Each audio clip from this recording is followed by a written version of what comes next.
¿Qué significado para el mundo católico de Loja tiene la llegada de los restos del hermano Miguel?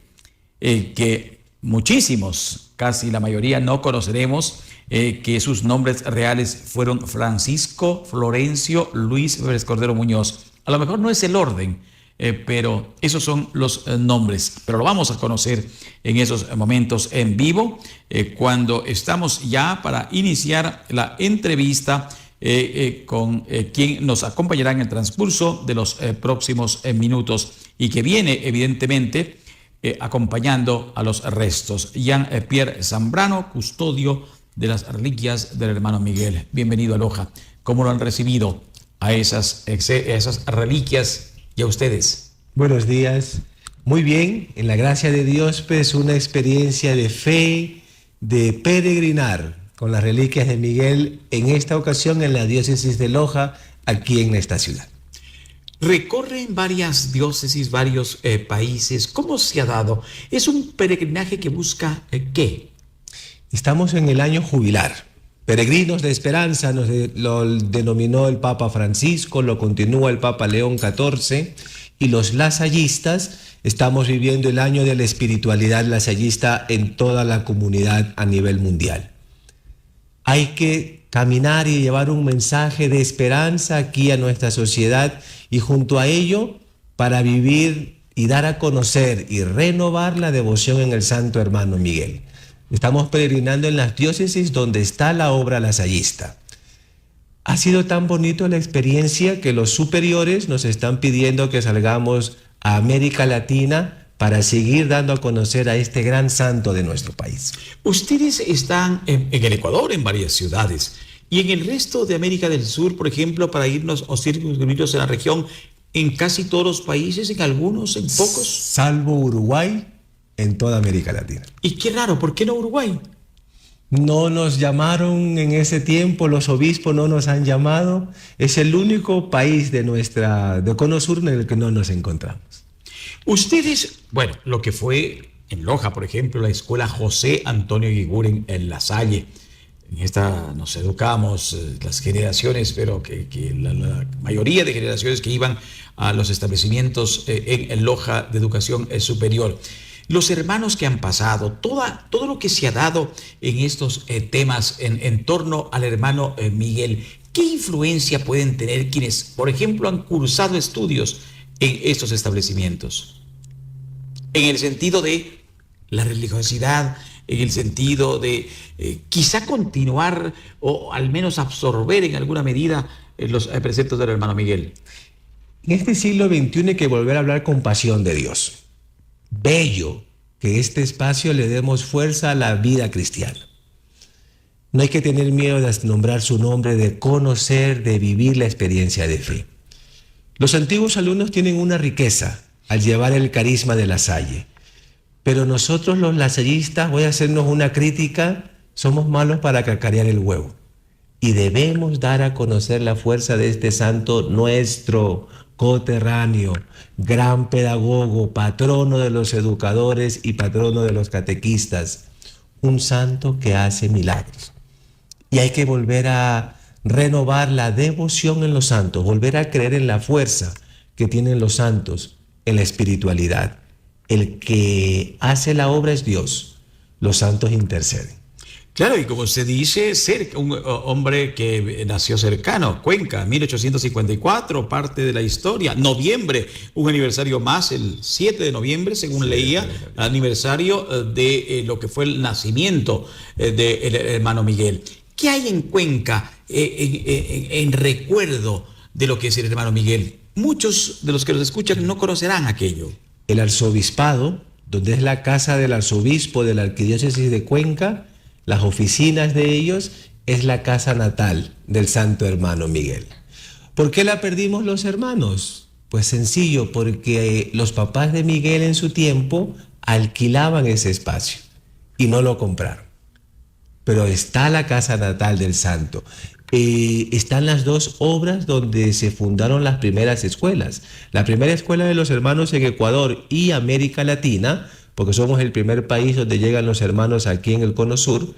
Tenemos la primera escuela, la segunda escuela y hoy pues la la obra educativa actual. Sí. ¿Quién fue el hermano Miguel? Porque uno cuando escucha sus nombres y fundamentalmente sus apellidos, se va a quienes en la historia del Ecuador, en la costa ecuatoriana, han sido gente influyente, gente rica, gente de nobleza, si es que cabe el término entre comillas, y los Muñoz en Cuenca de igual forma, gente con profunda influencia. ¿Quién fue en sí? ¿Fue un hombre de una familia muy acomodada? ¿Cómo fue esta historia que sería interesante resumirla?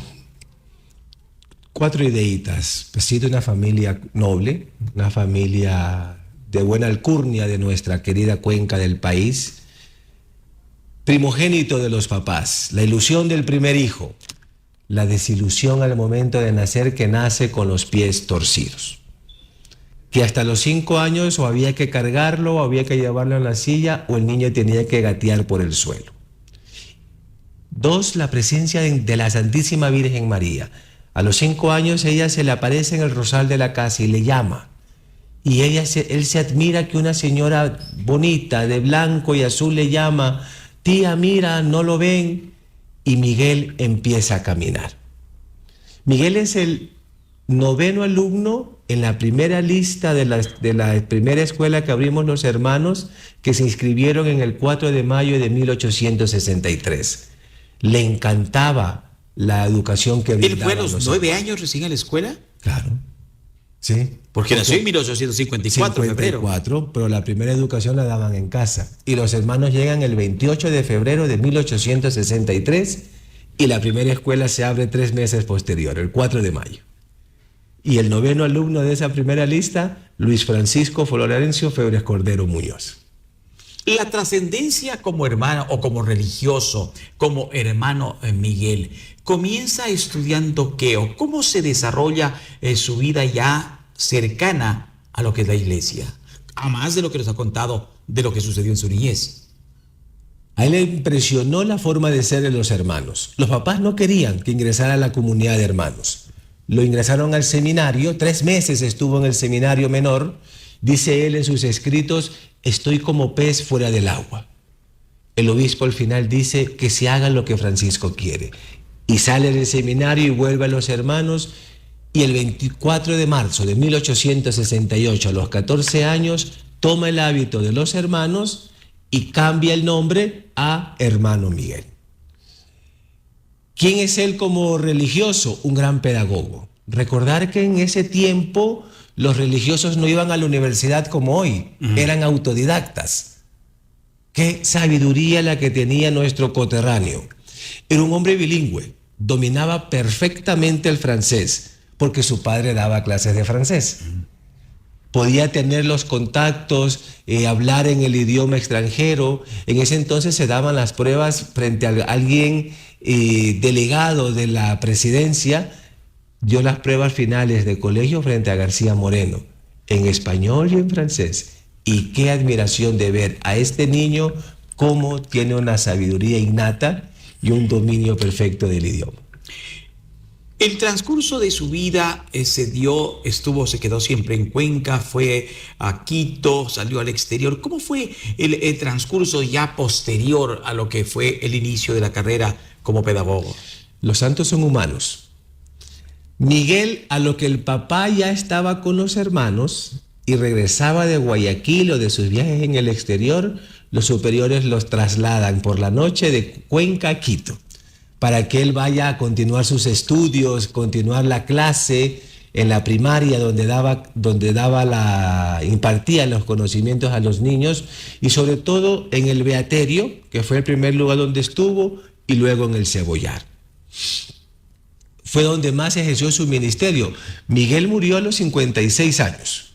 1910. Hasta 1907 estuvo en el Ecuador, porque por indicaciones de los superiores se tiene la historia de que algo hizo Miguel que no gustó al presidente.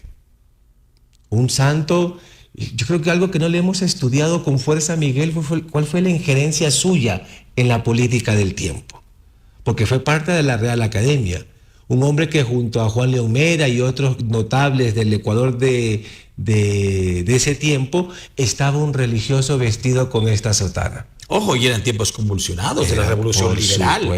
Lo que sucedió el 5 de junio de 1895, lo que vino previo, y esto fue previo, 3 años, 4 años a la muerte violenta de Eloy Alfaro y todo lo que se dio en torno al liberalismo, laicismo implementado en el Ecuador. Sí, señor. Miguel supo tener una palabra en ello. Los superiores le trasladaron por eso pues a Francia, luego a Bélgica. Pero murió en España. Por los fríos europeos, Miguel muere de una neumonía. Pero la precariedad... Pero joven, 56 años. La precariedad de la vida de los hermanos en ese entonces no es como ahora que hay la calefacción en Europa. Los hermanos vivían con muchas necesidades. Había él gastado su vida aquí en Ecuador, aun cuando él compuso... Se tienen los datos de más de 140 manuales escolares que fueron utilizados en el Ecuador de su tiempo. Estos, los superiores querían que sean traducidos para el instituto, al francés. Pero los fríos hizo pues que Miguel enfermara, lo trasladan a Premiá de Mar, a una zona pues más cercana, de temperatura baja, pero ya fue tarde. Miguelito enfermó y fallece el 9 de febrero de 1910 en Premiá de Mar, Barcelona, España. ¿Cómo se logró que los restos puedan ser trasladados desde Cataluña hacia el Ecuador? Porque inicialmente se quedaron en Cataluña, en Barcelona. Sí. Yo le recibo el testigo, yo soy hoy el rector del santuario del Santo Hermano Miguel. Mi antecesor, el hermano José Eduardo Muñoz Borrero, sobrino nieto del santo, un gran custodio de la historia de Miguel, tenía y tiene mucha información, tiene el primer libro de actas de contabilidad del 1 de marzo de 1863. Los hermanos llegan el 28 de febrero, el primer libro de actas con 1 de marzo. ¿Qué letra, qué orden dan los hermanos? Encuentro el libro de 1936 y leo la historia de cómo fue trasladado Miguel. La Revolución Civil Española, 36-39, empiezan a profanar las tumbas y se había hablado de que este hombre murió con olor a santidad. 26 años después, muere en el 10, en el 36, tanto el instituto desde Roma, los hermanos de Ecuador, la gente, hicieron las donaciones. El traslado de Miguel costó $400 para ese tiempo. Era una pequeña fortuna en ese tiempo. Hombre, carísimo. $400 y Miguel logramos que en 1937 regresen sus osamentas. Sus restos estaban en Cataluña, ¿dónde? ¿En qué ciudad? En el cementerio de Premiá de Mar. Donde murió la ciudad, la población, porque la pequeña población. Sí, ahí estaba. ¿Y desde que llegó al Ecuador en 1936? Fue custodiado por los hermanos mayores en el barrio La Magdalena, al sur de la ciudad capital. Ahí estaba la casa de formación de los hermanos, en la que solo habían 110, 120 niños que se estaban formando de hermanos. Se construyó una capilla grande, que ya lo habían hecho los hermanos en mayo de 1932. Cuando viene el Concilio Vaticano II, la disminución de sacerdotes, de religiosos, el cambio de la dinámica de la iglesia, Miguel es beatificado el 30 de octubre de 1977. Esa capilla pasa a ser el santuario del Santo Hermano Miguel. Y que al día de hoy pues es la casa donde custodiamos la reliquia del santo. ¿Cuántos días estarán en Loja desde que llegaron? ¿Qué actividades se han realizado? ¿Qué recorridos han efectuado? ¿Y qué harán para los miles de personas que nos escuchan y ven?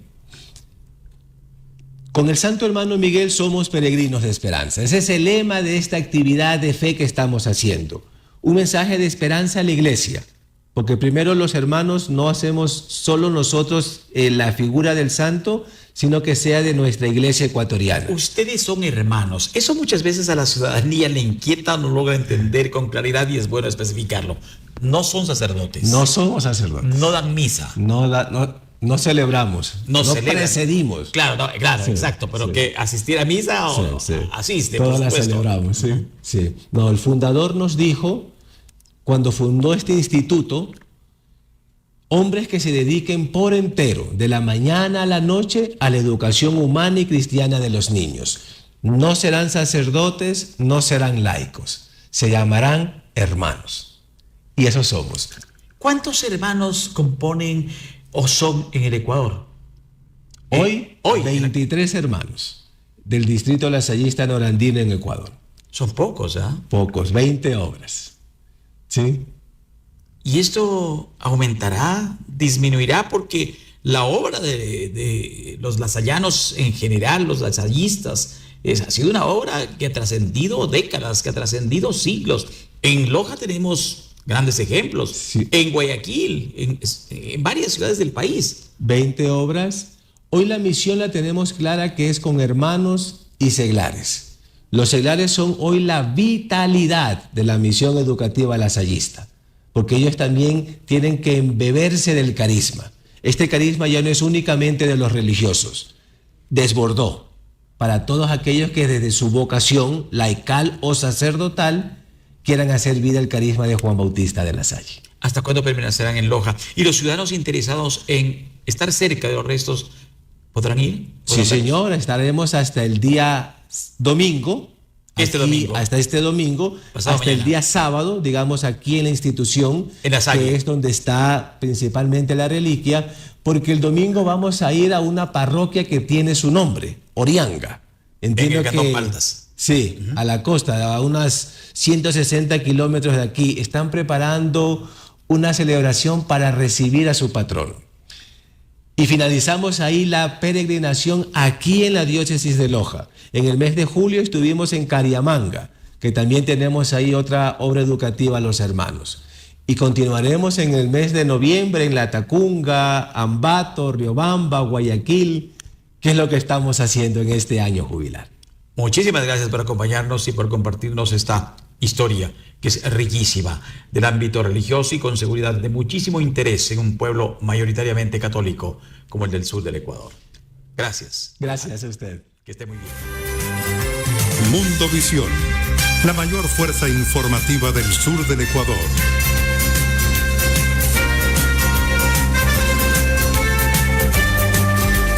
Dirección Ramiro Cueva.